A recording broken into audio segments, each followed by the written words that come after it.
do something a little different. Okay, I've been looking forward to this. Okay, so I took questions from people off the internet. These are all kind of the weirdest questions you'll ever Oh my come gosh, across. yes. I'm excited about Since this. I know you're running kind of behind, Oh, no, we'll you're limit good. it. I'm saying we're gonna do 5. Let's do 5. All right. I can't wait. All right. Weird Songs question. from a hat. Weird songs Weird- from a hat. Or weird weird one, questions number from a hat. Make up a song and sing it right now. Okay. What am I gonna sing about? This is hard. I know. Me and Andrew were making up a song on the way up here. What was that song? Oh, I know.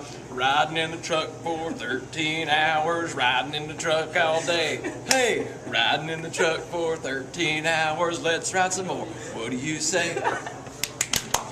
Yay! There you go. I know, it's genius. That was good. It'll be on our next record. All right, good. I was hoping you'd pick that one. You like that? I picked the hardest one first. Okay, weird one. If you could invite 3 people, living or dead, to your dinner table, who would they be and why? Okay, that's a cool question. 3 people.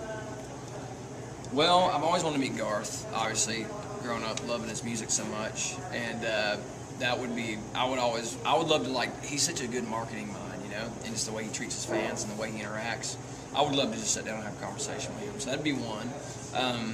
Number 2 would probably be, I mean, you know, Skinner is probably like my favorite band of all time. So Ronnie Dunn, not Ronnie Dunn, Ronnie. Sorry, Ronnie Ronnie. Van Zant. Sorry, Ronnie Dunn. You're nice too. Ronnie Van Zant, one of the greatest songwriters, singers of all time, who died in that tragic plane crash. I've always wanted to. I mean, because where did he get the influence for all these great songs? Sweet Home Alabama, Freebird, Simple Man, just some of the greatest songs in American history. So that would be another one that would be really cool to talk to one day. And we will. When we get to heaven, I'm gonna settle Ronnie down and say, how did you write so many great songs?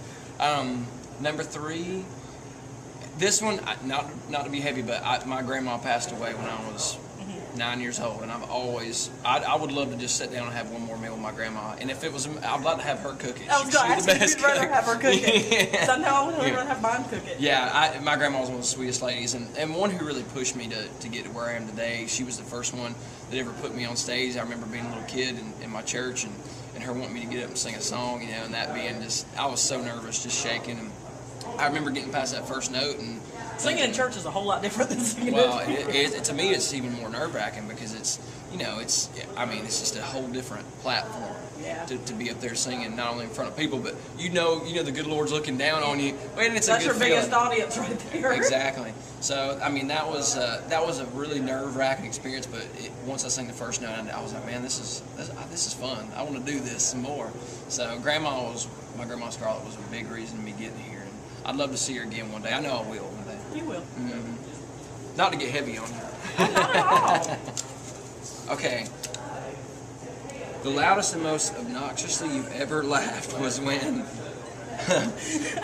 Okay, let me think about this, because there's probably 4 or 5 good ones on the way up here riding with these goofballs. The loudest. I'm talking snorting and everything. Man. I'm a snorter, so. Are you? I'm a snorter. What's one of the funniest things? Me and Andrew, we cut up all the time. I love being on the road with my brother because there's so many funny things that we get to see and witness together. There's certain inside. You probably being around family. There's certain inside jokes that you have when you see something you just ball. Andrew, there was a funny thing. He is goofy as all get out. We were camping one time. We were camping, and my dad raised us camping. We had this little pop-up, and about every summer we'd be out in this pop-up on Lake Hartwell, which is in South Carolina, and we took a couple of buddies with us camping one time. We were probably, Andrew was, I guess, 8 or 9, and I was 11 or 12, and we were, you go to like the community, they have like a shower, you got to go to the bathhouse, we called it, because the pop-up, we ain't got no water, so we go over there one night, and we're getting our teeth brushed and getting our showers, and we had our buddies with us, and I had this buddy named Grady, a good friend of mine, but he was just goofy as all get out. So I was like, Andrew, we're gonna pull a prank on Grady. So he gets in the shower, and like an idiot, he leaves all his clothes sitting out on the bench way outside, and we're like a good half a mile from our campsite. It was pitch black, and Grady's in the shower, and I'm like, man, I'm gonna take all Grady's clothes. So I took everything. I took all the towels. I took all his clothes, and me and Andrew just hightailed it to the campsite. Well, here comes Grady about 30 minutes later, just running butt naked through the campground. And me and Andrew still to this day get tickled thinking about it.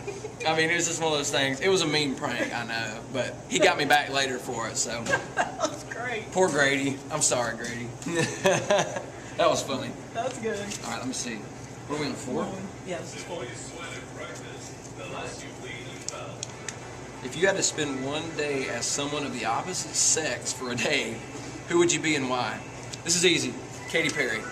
Why? I love her. I love her personality. Plus, she got to ride a mechanical lion at the Super Bowl. I'm so jealous. I hope you get. No, then I hope you get. I one love of the it. questions that's in there. Then All right, if you don't, I'll let you dig it out and give it to I'll me. dig it out and give it to you. But that's easy. I love Katy Perry. Let's pretend you just got arrested. Okay. Give us your mugshot face. Okay. All right. I'd have my hat on too, and I would probably have it like this, and I'd be like, Yeah. What would you have been arrested for? probably running through a campground naked or something like that. Reckless driving. Yeah, reckless driving. Driving. Yeah. Okay, I gotta find that other question. Hang on. Oh, right off the Okay, bat. right on the bat. What is this? Let's see. If you could make a grand entrance on stage riding any animal, live or at sync, what would you choose? A giant lion, of course. The Katy Perry. The Katy No Perry lion. dinosaur. No, No it'd be a lion. pterodactyl. It'd be a lion. Oh, it's the king of the jungle, you know. Ah. Yeah. Makes sense. Actually, it's funny because when I was watching the Super Bowl, I sent a text to our CEO, Gordon Kerr. I was like, if I ever get to play the Super Bowl, please tell me I get a mechanical lion. And one that where you go back like that too. Yeah. I thought she was following. I was scared for her a few times. When she was soaring through the air on that star, I was like, oh, God, please on the more be than strapped you in know. there What was good. that commercial? The more you know. That's on that last song when she did Firework. You know, she's on that little firework soaring through the. I mean, I was like, this is awesome, but please don't fall. So who were you pulling for in the Super Bowl? You know, I really like. I like Russell Wilson just because he's such a good guy and does so much charity work and volunteering. But I didn't really have a dog in that fight. But I was pulling for him because he's such a nice guy. So I kind of hated it, you know. But it was an exciting game. For See, I sure. always go for the underdogs. That's you? why I do what I do. I go for the underdogs. Right. Yeah. So great. Yeah. So you do your own social media. Yes, so if you want to check me out, it's at John King Country, Twitter, Instagram, Facebook. It's all John King Country. And yeah, I do all my own stuff, so it'll be me. Me and you've been talking all week on Twitter.